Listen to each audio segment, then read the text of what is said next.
문재인 대통령이 오늘 주요 정부 부처 장관 5명과 차관급 인사 4명에 대한 인사를 단행했습니다. 이로써 문재인 정부 2기 내각이 본격적으로 닻을 올리게 됐습니다. 전문가 3분 모셨습니다. 이종훈 정치평론가, 김근식 경남대 교수, 김광삼 변호사 나오셨습니다. 어서 오세요. 네, 안녕하세요. 네.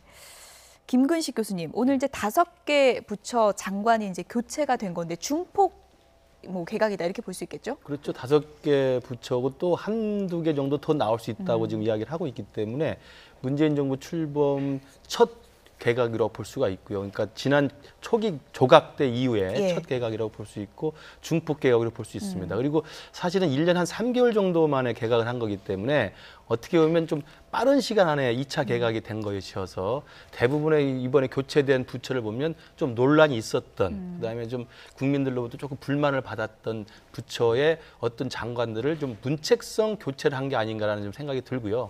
그리고 이제 두 번째로는 그 부처 장관들에 대해서 대통령 스스로 생각할 때 지금 이 시기에 각 부처별 사안, 논란되는 사안에 대해서 국민들의 불만이 더 커지기 전에 이 정도에서는 얼굴을 바꿔주는 것이 그나마 민심을 수습하는 데는 낫지 않겠나. 아마 이런 생각들을 했던 것으로 보이고, 물론 이제 겉으로는 새로운 출발 뭐 이런 것들이 이야기를 하고 있습니다만 사실상은 저는 문책성 교체라는 측면이 강한 것으로 보입니다. 어쨌든 청와대가 공식적으로 밝힌 2가지 키워드는 심기 일정과 체감 구현. 그러니까 새 출발에 좀 의미를 실어달라 이런 의미 같은데요. 최근에 들어서 이제 당, 청 지지율이 좀 떨어지고 있잖아요. 그래서 아마 그 부분에 대해서는 뭐 심기일전이라는 말을 쓴 것 같고, 체감이란 말도 사실은 최근에 이제 경제 지표가 굉장히 낮아졌죠. 특히 최저임금과 관련된 부분, 또 고용 지표 이런 것이 워낙 안 좋았기 때문에 결국 심기일전에서 잘 해보겠다. 2기부터는 이제 그런 생각을 하고 있는 것 같습니다. 그런데 이번 인사의 좀 뭐 특성에 대해서 김 교수님께서 말씀해 주셨는데 일단 깜짝발탁 인사가 없었어요. 그러니까 이전부터는 하마평에 있던 언론에서 하마평 오르는 사람들이 다 됐거든요.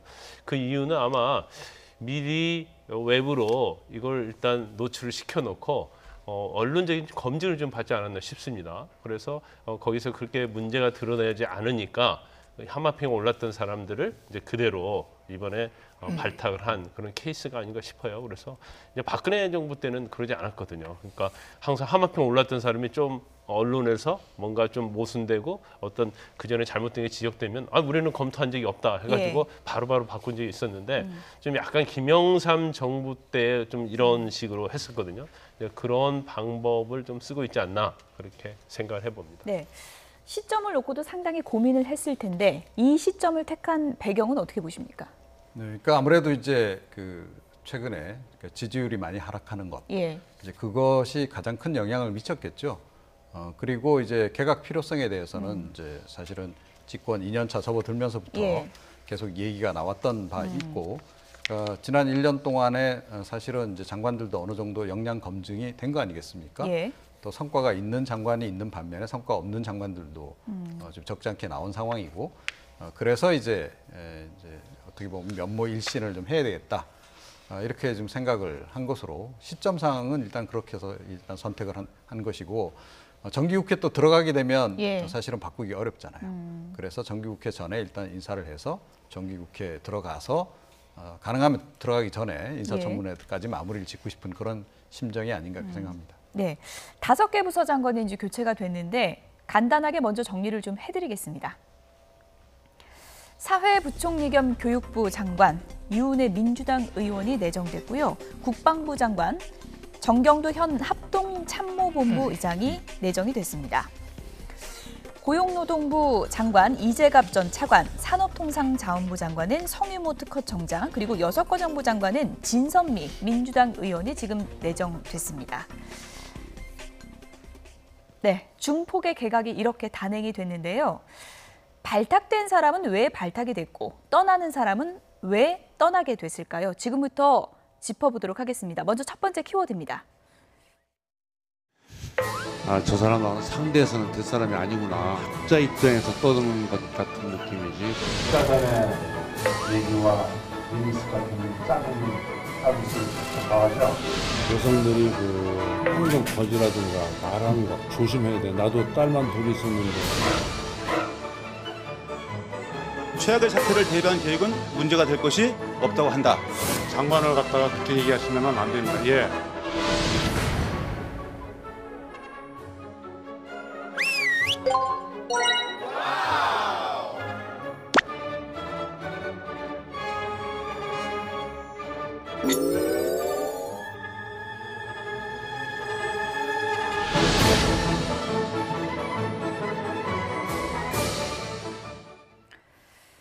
네, 정경두 카드를 꺼내 들었습니다. 김근식 교수님, 네. 송영무 장관이요. 물론 뭐 설화도 있고 했지만 최근에 좀 유임되는 게 아니냐 하는 추측도 있었는데 결국은 경질된 거죠. 그렇죠. 이제 말실수 그다음에 구설 논란 그리고 최근에 이제 기무사 개헌 문건 관련해서 이제 보고 누락과 관련해서는 아까 화면에 나온 것처럼 실제로 이제 기무사나 기무부대장과의 사실은 이제 진실 공방까지 거치면서 사실은 국방부 수장으로서 좀 많은 논란이 있었습니다만 그 이후로 또 최근에 국방개혁에 또 끝까지 박차를 가하겠다. 그다음에 실제로 굉장히 또 활발한 SNS 활동을 하고 대통령과의 친근한 모습들을 이제 보여주면서 또 유임으로 또 되는 게 아닌가라는 관측이 나왔습니다만 예상대로 이제 교체로 결정이 났습니다. 제가 볼 때는 뭐 적절한 판단이었다고 생각을 합니다. 왜냐하면 송영무 장관이 그동안 국방장관으로서 1년 한 3개월 정도 해왔지만 해왔던 일들의 성과에 비해서는 너무나 많은 정치적인 어떤 논란 그리고 국민적으로 좀 여러 가지의 그 이슈가 됐던 것들에 대해서 정말 말끔하게 해결하지 못했던 내용들이 있기 때문에 그리고 가장 중요한 건 군대는 상명하복의 일사불란한 조직 체계를 얼마나 잘 이끌어 가느냐의 문제인데 해군 출신 국방장관으로서 국방개혁을 이끌어갔던 그 성과를 인정합니다만 그 내부에서 여러 가지 불만과 논란과 갈등들을 외부에 표출되지 않게 리더십을 발휘해서 잘 다독거렸던 점에는 실패하지 않았던가. 그리고 정치적으로 좀 정무감각이나 정무적 판단에 좀 부족하지 않았는가 개인적으로 생각합니다. 사실 뭐 이렇게 미디어에 많이 노출된 국방부 장관은 처음 봤다 이런 얘기도 많이 나왔었잖아요. 그런데 송영무 장관이 어제까지만 해도 경질 관련 얘기를 나는 듣지를 못했다 이렇게 얘기를 했었습니다. 들어보시죠. 장관께서 오늘 언론 보도에 따르면 이것도 물론 오버일 수도 있습니다. 청와대로부터 경질 통보를 받았다라는 그런 보도가 났습니다. 사실입니까? 저는 그런 그런 것을 받은 적이 없습니다. 받은 적 없으세요? 예. 예. 그런데 받지 않더라도 이 정부가 성공한 정부로 만들려면 이 정도의 구설수에 오르셨으면 스스로 입장을 정리하는 것이 문재인 정부 성공을 위해서 도움이 된다라고 생각하는데 어떻게 생각하세요? 존경하는 김승희 의원님께서 말씀하시기 전에 저는 이미 결심이 돼 있고요. 국방개혁 2.0에 대해서 또 기무사 개혁에 대해서 직을 건다고 제가 말씀을 드렸었습니다. 네, 어제 이제 송 장관의 발언인데 기무사 개혁에 대해서 어제까지만 해도 이제 공개적으로 의지를 좀 피력했는데 이런 분위기를 전혀 못 읽었던 걸까요? 어떻게 보십니까? 저 순간은 좀 못 읽었던 것 같아요. 그래서 제가 볼 때는 아마 지금 오늘 어떻게 보면 이제 경질이 됐던 아니면 개각이 됐건 간에 오늘 발표됐잖아요. 그러면 저 시점 이후에 좀 들었을 가능성이 크지 않나 싶습니다. 왜냐하면 만약 저때 들었다고 한다면 본인이 저렇게 얘기할 수 없을 거예요. 그냥 본인이 어떻게 보면 본인도 모르는 사이에 개각은 이미 진행됐다. 근데 사실 그 개각을 하게 되면요. 인사 검증을 합니다. 그럼 검증을 하게 되면 다 들리거든요. 예를 들어서 정병두 합참의장에 대해서 이번에 뭐 국방부 장관 하는 데 있어서 검증을 한다면 검증을 다 군내의 수준으로 많이 하거든요. 그러면 이번에 정병두 합참의장에 대해서 누구한테 물어보고 누구한테 물어봤다. 그런 것들이 다 얘기가 나와요. 그러면 송영무 국방장관은 국방부의 최고위급 아닙니까? 그렇죠. 그러면 적어도 그걸 들었어야 하는데 지금 오래전부터 그런 검증 절차에 대해서 한 번도 듣지 못한 것을 보여요. 그러면 주위에 사람이 없는 것인지 아니면 듣고도 설마 나는 유임이 되겠지 이제 그런 생각했을 가능성이 크다고 봐요. 왜냐하면 검증 과정에서 저도 뭐 누구를 뭐 장관이 아닌데 거의 장관급인데 조금 아는데도 뭐 한 달 전 뭐 그렇게 연락이 오더라고요. 그 사람 어떻느냐 그런 식으로 뭐 그 전에 잘못한 게 없느냐 그렇다고 한다면 그래서 제가 물어봤죠. 저한테만 물어보느냐 그랬더니 아니다는 거예요. 인적 관계 있는 수많은 사람한테 물어본다는 거거든요. 그런데 아마 저 때는 굉장히 국방개혁 2.0을 내가 하고 기무사도 개혁을 철저히 하겠다 그런 취지로 봐서는 아마 본인은 나는 유임된다고 확신을 하고 있었던 것으로 보입니다. 검증 작업이 물밑에서 좀 보완이 뭐 철저하게 이루어졌다 이렇게 해석해 볼 수 있는 걸까요? 어떻게 보십니까? 글쎄요. 그런데 사실은 뭐 이 청와대 검증 과정을 떠나서 언론 보도가 계속 나왔잖아요. 후임자에 대해서 뭐 예. 이런 사람 하마평도 나오고 예. 계속 뭐 유임 쪽으로 또 쓴 언론도 있으니까. 물론 그렇긴 합니다. 예. 그러니까 이 송 전 장관 같은 경우에는 하루는 유임, 하루는 뭐 이렇게 교체, 뭐 계속 이런 예. 식으로 보도가 그래서 일희일비하는 그런 상황이 계속 이어지긴 했었는데 예. 조금 전에 이제 그 말씀하신 그 부분하고 연결이 좀 되는 거라고 저는 보는데요. 정무적 판단이 조금 부족하셨던 게 아닌가 이렇게 생각이 돼요. 사실은 정무적 감각이 좀 있으셨다면 제가 과거에 이미 그 사건 터졌을 때 말씀을 드렸는데 하극상 사태가 발생하고 계엄사 관련한 문건 그 논란이 벌어졌을 때 그때 사실은 직을 좀 거셨어야 되는 거죠.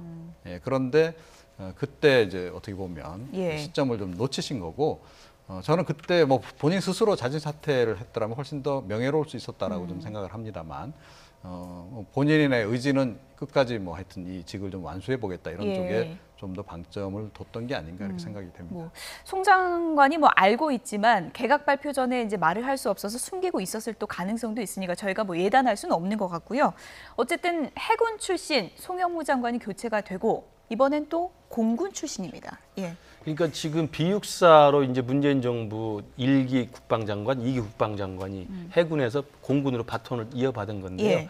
이건 이제 문재인 대통령이 계속 이야기했던 국방개혁에 굉장히 큰 의지를 보여주는 것인데 국방개혁 2.0을 최근에 발표를 했지 않습니까? 예. 그래서 국방개혁 2.0에 굉장히 많은 내용이 담겨져 있습니다만 저도 거기 자문 활동도 해보고 했습니다만 국방개혁 2.0 중에 중요하게 있는 하나의 핵심 키워드가 뭐냐면 3군 균형 발전이에요. 예. 그러니까 실제로 문재인 정부가 개혁의 칼을 들어서 군의 3군 균형 발전을 이끈다고 했을 때 사실 육사의 힘을 빼는 거거든요. 예. 육군의 힘을 빼는 거거든요. 예. 그래서 해군과 공군이 상대적으로 좀 열세 있는 해군과 공군의 힘을 좀 키우겠다는 것이어서 아마 해군 출신의 1기 국방장관 교체를 하더라도 예. 공군 출신의 2기 국방장관으로 바톤을 이은 것 같고요. 저는 저 부분에 대해서는 문재인 대통령이 명확하게 육사 출신이나 육군 출신의 힘을 조금 빼면서 3군이 균형적으로 가면서 합동성을 강화하는 방향으로 가겠다. 예. 이런 의지를 천명한 것이라고 보여집니다. 비육군 기조는 이제 그대로 이어간 그대로 이어질 거죠? 것 같습니다. 예. 어떻게 보면 이렇게 되면 좀 육군 쪽에서는 섭섭함도 느낄 수 있을 것 같은데요.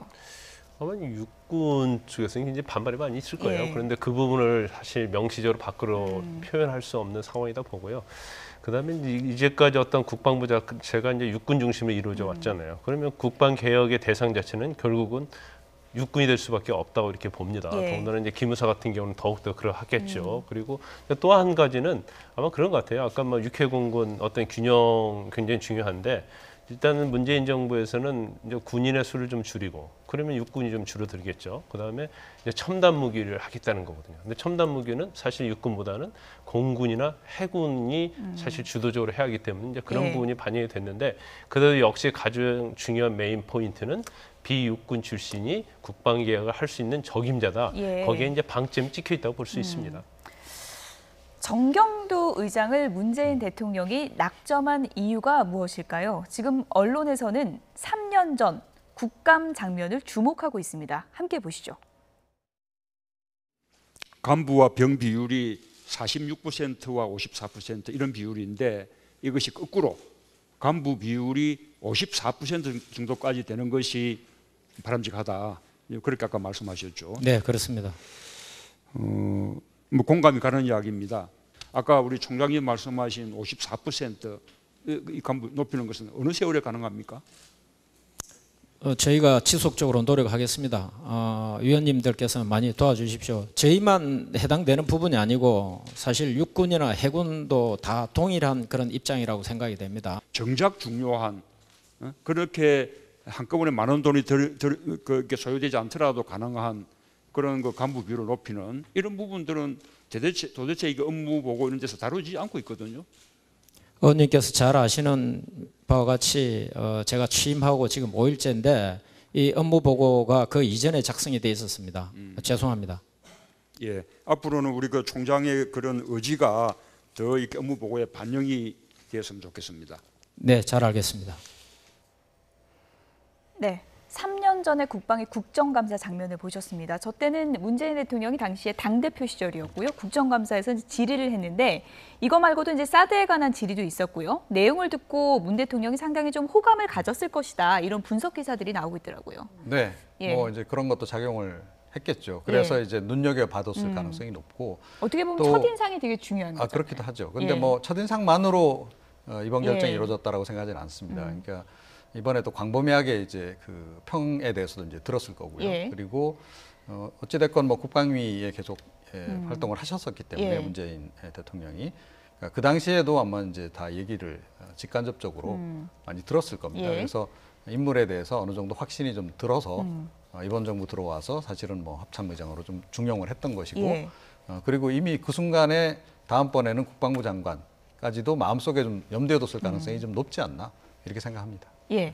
어떻게 보면 문정부 들어서 좀 승승장구하는 거 아니겠습니까? 그렇죠. 예. 합참의장직을 이미 하고 계셨다가 이번에 이제 국방장관으로 내정이 됐기 때문에 사실 합참의장도 어떻게 보면 국방장관 못지않게 제일 중요한 자리입니다. 왜냐하면 예. 이제 군의 우리 60만 대군을 이끄는 군의 수장은 국방장관은 군정권을 가지고 있고요. 예. 합참의장은 군령권을 가지고 있어요. 그러니까 전시 상황이나 작전을 수행할 때는 군령권을 가진 합참의장이 지휘가 되는 것이고 평상시에 인사, 예산, 보직 업무 이런 것들이 이제 군정권을 가진 국방장관이 하기 때문에 예. 이미 합참의장 자리를 통해서 군령권에 대한 지휘 통제를 한번 해봤고 그러한 일단 중용을 시켰던 요직을 줬기 때문에 그것도 공군 출신으로 그걸 겪은 다음에 사실 송영무 장관을 교체한다고 한다면 아까 제가 말씀드린 국방개혁의 핵심이라고 할 수 있는 3군 균형 발전의 측면에서 예. 보면 육군이 아닌 사람을 발탁하다 보면 이미 문재인 정부 안에서 합참의장이라는 요직으로 한번 활용을 했던 이 정경두 의장을 예. 다시 국방장으로 옮겨 쓰는 게 문재인 정부로서는 뭐 굉장히 안전한 선택이라고 볼 수가 있었겠죠. 예,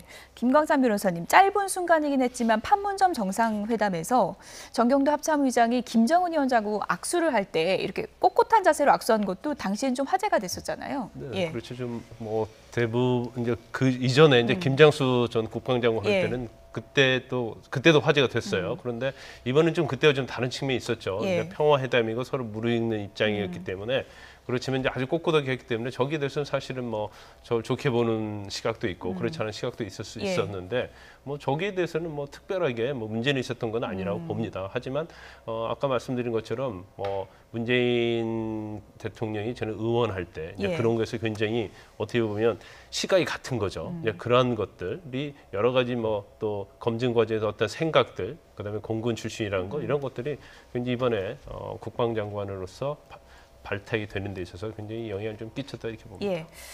비육군 정경두 카드 청문회를 통과할지 좀 지켜보도록 하겠습니다. 이번 인사에서 눈에 띄는 인물도 있었습니다. 다음 키워드 보시죠.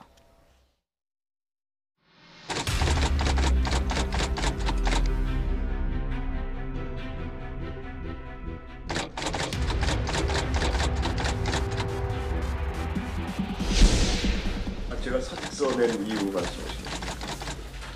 그 7월 18일 날 우수석에 대해서 수사를 한 이후에 청와대에서 이제 뭐 국기문란 행위다 이렇게 말씀을 하셨고 그 다음 주에 이제 서울지검에서 저희 자택하고 사무실 휴대폰하고 업무 일지를 다 뺏기고 나면 공직자로서 더 이상 업무를 계속할 수가 없습니다.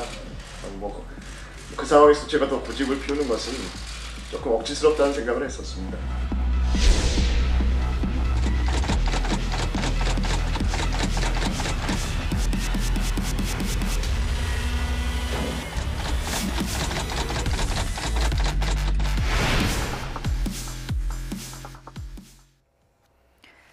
이석수의 귀환입니다. 그러니까 박근혜 정부에서 좀 힘들었는데 이번에 국정원 실세로 돌아왔습니다. 네. 예. 약간 좀 의외의 선택이긴 하죠. 그러니까 사실은 이분도 어찌됐건 검찰 출신인데 예. 검찰 출신을 이 국정원 기획실장으로 이렇게 기용하는 경우는 상당히 이례적이거든요. 예.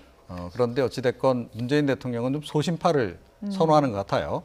그러니까 윤석열 서울중앙지검장 같은 예. 경우도 그랬고 노태강 문체부 차관 같은 경우도 그렇고 지난 정부 시절에 사실 소신 발언 또 소신 행동으로 해서 예. 정권의 입맛에 맞지 않는다 그래서 불이익을 받았던 그런 이제 인물들을 예. 기용을 이제 했습니다. 그러면 더 열심히 일을 하겠죠, 물론. 그런데 사실은 이분들은 소신파들의 특징이요. 예. 상당히 다루기가 힘듭니다. 아, 그렇습니까? 예, 그러니까 어떤 정권이든 정권의 입맛대로 움직이는 분들이 아니거든요. 이 정권에서도 소신을 가질 수 있다는 거죠? 마찬가지입니다. 그래서 그 부분은 아마 감수를 하셔야 될 거다. 예. 그런데 아마 그런 부분은 감수하실 생각을 가지고 이분들이면 소신을 가지고 지금 이제 뭐 예를 들어 국정원 개혁 같은 거 끝까지 밀어붙일 수 있을 것이다. 이런 확신을 가지고 이제 기용을 하셨기 때문에 이석수 전 그 감찰관이 예. 기대에 부응하는 일만 남지 않았나. 근데 제가 보기엔 충분히 하시고도 남을 뿐이 아닌가 이렇게 생각합니다. 예, 기대에 부응한다는 게 참 중의적으로 지금 들리는 것 같은데 네. 어쨌든 청와대에서도 발탁 배경을 소신이라고 꼽았습니다. 보시죠. 김의겸 대변인이 이렇게 설명했습니다. 제일 중요한 임무가 국정원 개혁인데 뚝심 없이 처리할 적임자라고 생각했다. 특검, 특별감찰관을 역임하면서 본인의 소신을 굽히지 않고 원칙이라고 생각하는 것을 끝까지 밀어붙인 측면을 높게 산 것으로 보인다라고 설명을 했습니다. 국정원 개혁, 이렇게 소신 없는 사람이면 힘들다는 거죠. 소신이 있어야 가능하다는 거죠. 그리고요, 예. 또 하나는 이제 이석수 특별감찰관이 귀환한 걸 자세히 보면요. 아까 예. 노태강 차관하고 윤석열 중앙지검장 이야기했습니다만 더 정확히 보면은 아까 우병우 민정수석을 사실 특별감찰관 입장에서 수사 의뢰를 했던 상황이었지 않습니까? 예. 그런데 이제 결국 또 그 뒤에 있었던 사건 중에 하나 유명한 게 바로 수사를 진행하고 의뢰했던 상황에서 예. 당시 어느 방송국에서 당시 이석수 특별감찰관이 아까 여기 청문회에 나와서 했던 이야기입니다만 어느 특정 일간지 고위 간부하고 기밀을 누설해서 유출했다는 이야기가 보도가 예. 됐습니다. 그래서 사실 수사를 받았고 결국 무혐의 처벌을 받았어요. 예. 그럼에도 불구하고 옷을 벗고 나왔는데 그 과정에서 나중에 드러났습니다만 국정농단 사태가 다 확인되고 나중에 드러났습니다만 당시에 우병우 수석이 당시 박근혜 정부의 국정원에 있는 실장을 통해 가지고 사실 이석수 특별감찰관을 불법 사찰을 했었습니다. 예. 그러니까 사실은 우병우 수석한테 당했다는 측면뿐만 아니라 국정원 조직을 통해서 사찰까지 받았던 아픈 상처가 있는 사람이에요. 예. 그분을 다시 국정원의 기조실장으로 보낸 거기 때문에 개혁을 열심히 하시네요. 어떻게 보면은 이석수 특별감찰관을 불법 사찰했던 국정원에 들어가서 오히려 국정원을 황골탈퇴를 시키고 개혁을 해봐라. 이런 아마 메시지를 강력하게 준 것이라고 보고요. 과거에 있었던 소신파를 다시 등용했다는 의미는 뭐 다 알려진 것과 같은 똑같은 의미고 저는 그런 이중적 의미를 갖고 있는 것이어서 아마도 서훈 국정원장 체제에서 개혁에는 조금 속도감을 내지 않을까 생각합니다. 기밀 누설 의혹과 관련해서는 그때 화제가 됐던 말도 있습니다. 의혹만으로는 사퇴하지 않는다. 이런 얘기인데요. 들어보시죠. 뭐 검찰에서 부르신다면 나가서 적절히 소명하도록 하겠습니다. 제가 사퇴해야 되나요? 뭐 의혹만으로는 사퇴하지 않는다는 것이 이 정부의 방식 아닙니까? 의혹만으로 사퇴하지 않는다. 이거 박 전 대통령이 했던 얘기 아닙니까? 네, 그렇죠. 예. 문건 유출 때 예. 그런 얘기를 해서 뭐 그런데 지금 기조실장 자리가 아시다시피 특활비를 이전에 전달했던 자리예요. 그러다 보니까 임명권자가 가장 자기가 신임하는 자를 국정원의 기조실장으로 임명하거든요. 예. 그러다 보니까 국정원장과 차장을 기조실장이 보좌도록 되어 있거든요. 예. 그런데 마치 기조실장은 국정원의 실세인 것처럼 되어 있어요. 근데 실질적으로 이제 그렇지 않은 것인데 그래서 지금 아마 기조실장 보낸 것도 사실은 기조실장이 가장 하는 역할 중에 중요한 것이 전에는 이제 특활비를 다루는 거였거든요. 그래서 아마 그런 부분에 있어서 이제 국정원의 개혁하라는 취지로 임명을 한 것으로 보입니다. 근데 본인이 보면 내곡동 사저 때 어떤 특검보 할 때도 보고 그다음에 그 특별감찰관 할 때도 보면 사실은 전 보수 정권 10년 때 뭐 특검보는 물론 뭐 정부에서 임명한 건 아니지만 그때 일을 했던 사람이거든요. 그렇지만 결국 전 보수 정권은 약간 대립을 세웠던 인물이에요. 그래서 현 정부에서 볼 때는 이제 소신이 있고 오히려 전 정권과 관련성이 없다고 그렇게 생각하는 거죠. 그리고 아마 뭐 검찰 출신인데 이석수 특별검찰관이 감찰관 할 때도 그렇고 그 전에도 그렇고 상당히 소신 있는 검사 역할을 했던 그런 걸 평이 나 있어요. 그래서 아마 정부에서는 여러 가지 검증 절차를 거쳐서 적임자다 생각을 한 것 같습니다. 어쨌든 믿고 맡기겠다 이런 의중이 담겨 있다고 볼 수 있는 거죠. 조금 전에도 언급하셨지만 문재인 정부의 파격 인사, 박근혜 정부 때 일종의 좀 아픔을 겪었던 분들이 되돌아왔습니다. 윤석열 지검장 좌천 논란 있었잖아요. 서울중앙지검장으로 발탁됐었고 또 참 나쁜 사람이다 이런 얘기 들었던 노태강 문체부 제2차관으로 올라갔습니다. 우병우 감찰했던 이석수 전 특별감찰관 국가정보원 기획조정실장으로 이렇게 발탁이 됐습니다. 뭐 좀 새옹지마다 뭐 이렇게 봐야 되는 건가요? 어떻게 봐야 될까요? 뭐 그렇게 볼 수 있죠. 그런데 글쎄요. 그러니까 이제 이분들 입장에서는 더 부담스럽겠죠. 그러니까 이제 기대하는 바가 있기 때문에 기용을 한 거 아니겠습니까? 그래서 이제 거기에 이제 부응을 해야 되는데 그 부응하는 방식이 이제 이분들은 이제 일을 열심히 하는 걸로 이제 일단 이해를 할 것이고 예. 또 그렇게 하는 것이 바람직하다. 예. 그런데 이제 그 야권에서 보기에는 약간 좀 이제 이런 대목도 있죠. 혹시 보훈 차원에서 이 사람들이 그러니까 좀 이렇게 이 현 정부에 대해서 쓴소리를 해야 되거나 아니면 뭔가 좀 이렇게 불이익이 되는 그런 그 일을 해야 할 순간에 좀 주저하는 거 아니겠는가라고 하는 그런 예. 우려도 일각에는 있습니다. 그래서 그런 의혹도 있다는 점을 함께 염두에 두시고 지금 이제 현 직을 어떻게 보면 야권에서도 주시할 수가 있잖아요. 그렇습니다. 주시 예. 이미 당하고 있죠. 그래서 뭐 소신껏 일단 일을 잘 그동안 해오셨던 그 기조대로 그 인생 원칙대로만 사시면 큰 문제 없을 것이다 이렇게 생각합니다. 그런데 이제 긍정적인 의미에서 시가에서 보면 예. 굉장히 저는 뭐 굉장히 상징적인 의미가 있다고 봐요. 왜냐하면 이제 전 정권에서 자신의 목소리를 냈던 사람이잖아요. 예. 공무원은 무조건 지시한 대로 따라서 해야만 하는가.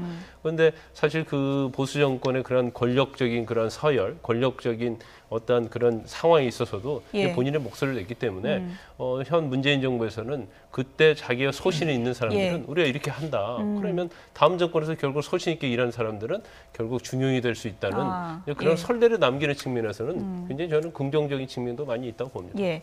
소신을 지켜온 분들의 화려한 부활, 앞으로의 활약도 좀 기대를 해보겠고요.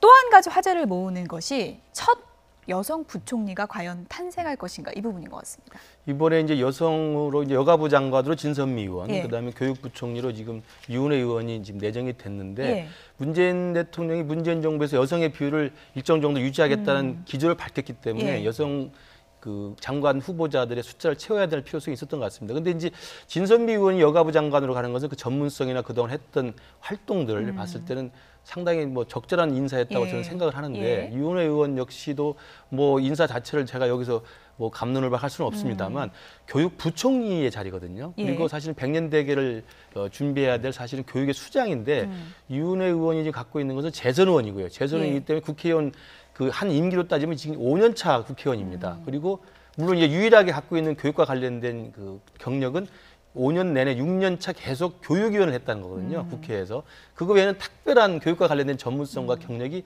사실 찾기 힘듭니다. 그리고 부총리 자리로서 교육부라고 하는 그 사실은 복마전 같은 엄청난 조직인데 이것들을 잘 꾸려갈 수 있을지에 대해서는 저는 개인적으로 약간은 조금 의아한 발탁이라고 생각합니다. 만에 하나 문재인 대통령께서 인사청문회를 좀 쉽게 넘어가기 위해서 의원 출신 입각을 많이 서두른 것이고 유은혜 의원 개인에 대한 호감 때문에 한 것이라고 한다면 저는 국회 청문회 과정에서 이 유은혜 의원의 교육부총리 내정자는 상당 부분 야당의 거센 공방도 예고해 볼 수 있지 않을까 생각합니다. 사실 김상곤 장관이 교육 입시 대책과 관련해 상당히 좀 혼선을 부추겼다는 비판과 함께 물러나게 됐는데 이번에도 또 비교육 전문가가 되는 건 좀 아니지 않는가 하는 시각도 있는 것 같습니다. 그러니까 이번 어찌됐건 이 개각은 상당히 중요한 개각 아니겠습니까? 그리고 일단 방점은 문책과 수습이라고 저는 보거든요.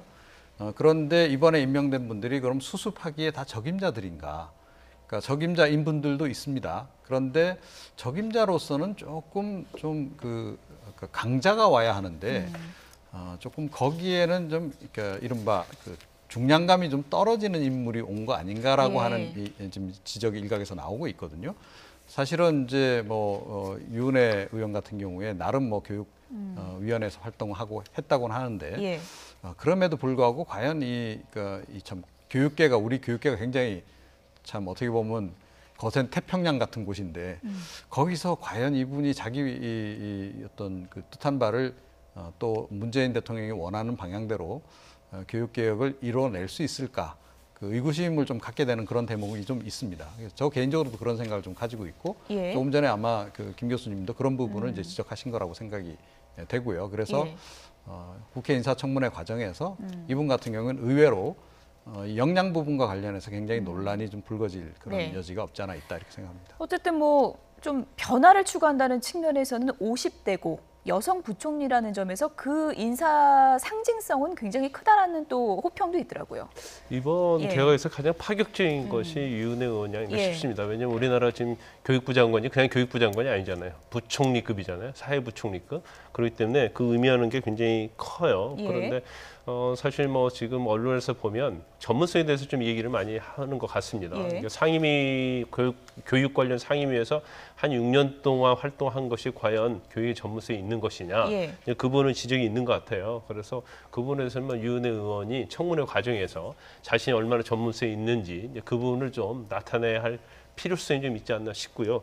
또 문재인 대통령하고도 상당히 원래 좀 인연이 있었던 걸로 보입니다. 그래서 지난 20대 총선 이후에 이제 최고위원 출마를 했었는데 그때 그런 얘기를 했어요. 자기 아버님이 1992년도에 산재로 사망을 하셨는데 그때는 산재받기 굉장히 어려웠거든요.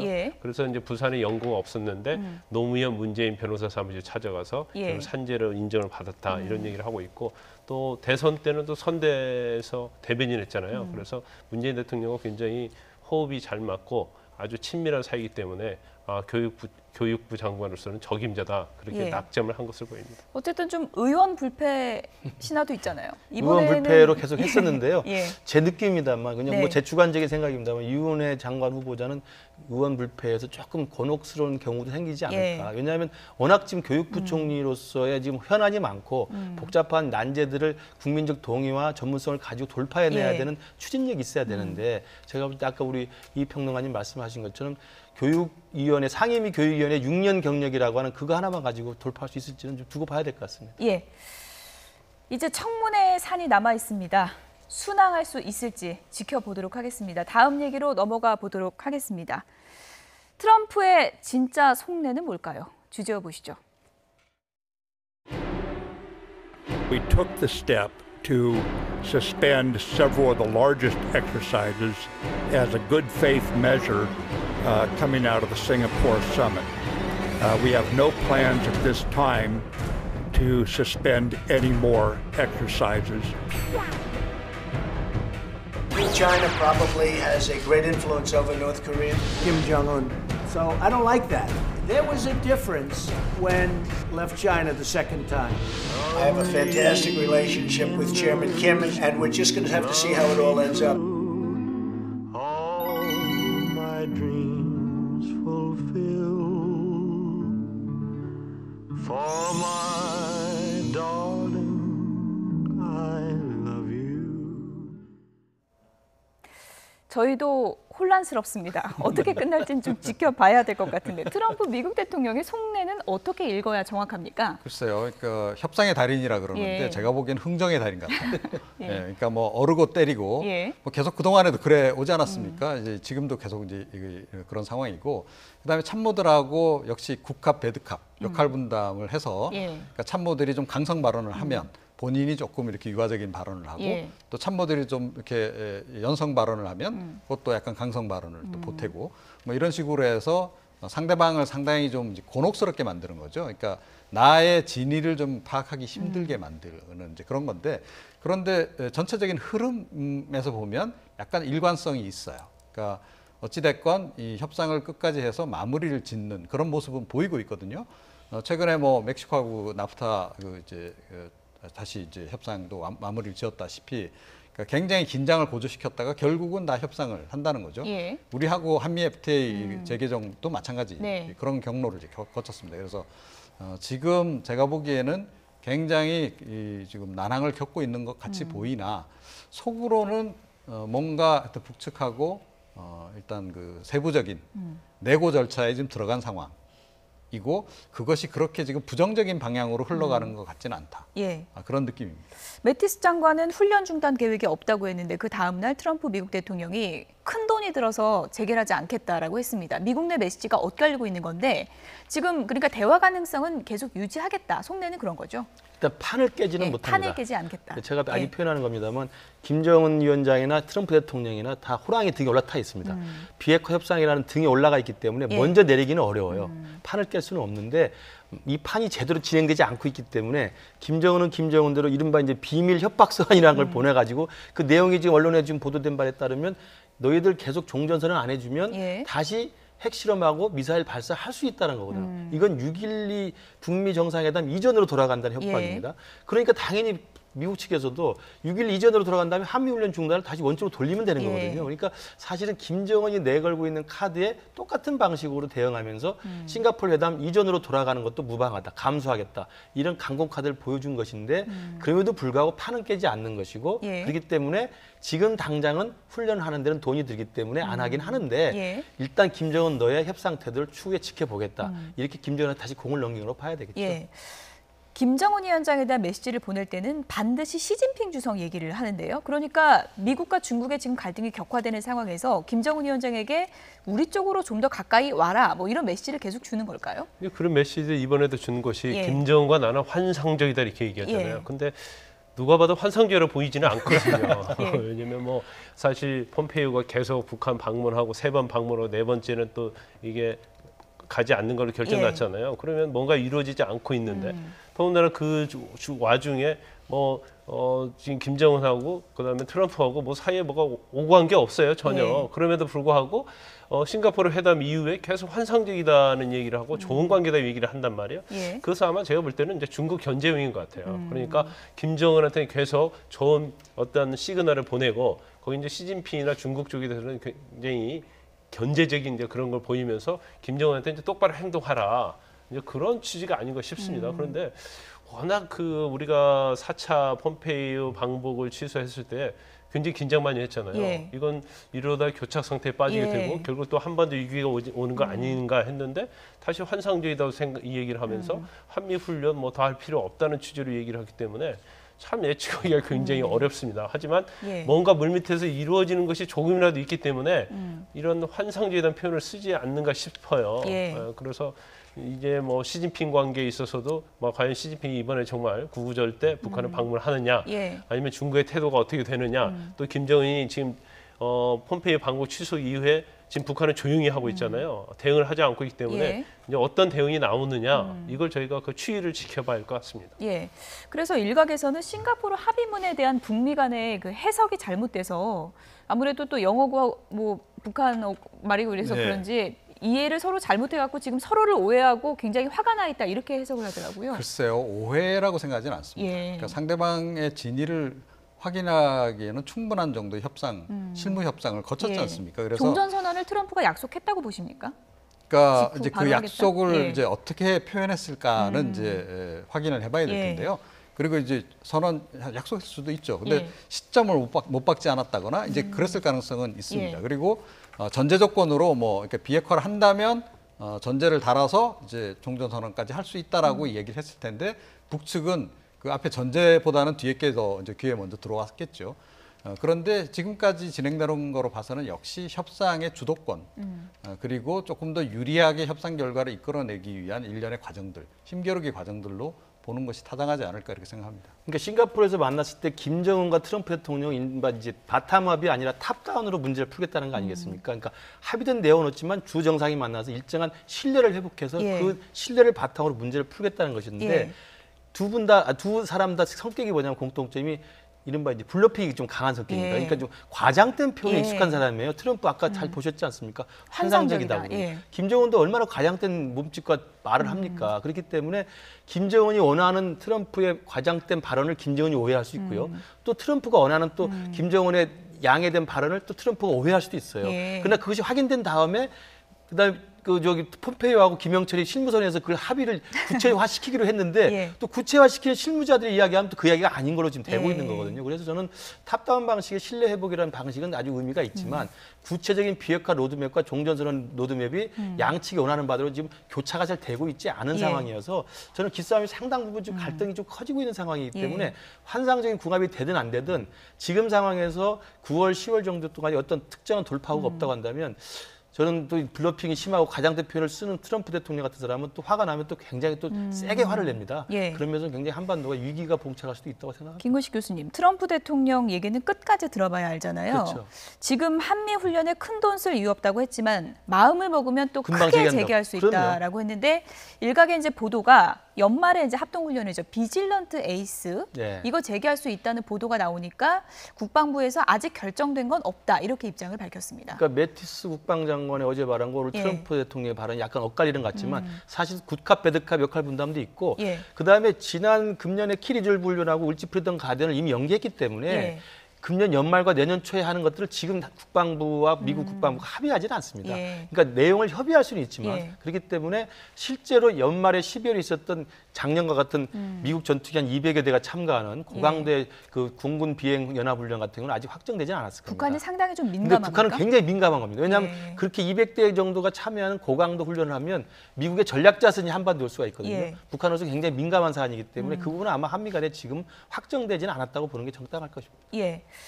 어쨌든 구구절 시진핑 주석의 방북 여부가 또 한반도 비핵화에 큰 변수가 될 것 같은데요. 참석 여부를 좀 저희가 지켜보도록 하겠습니다.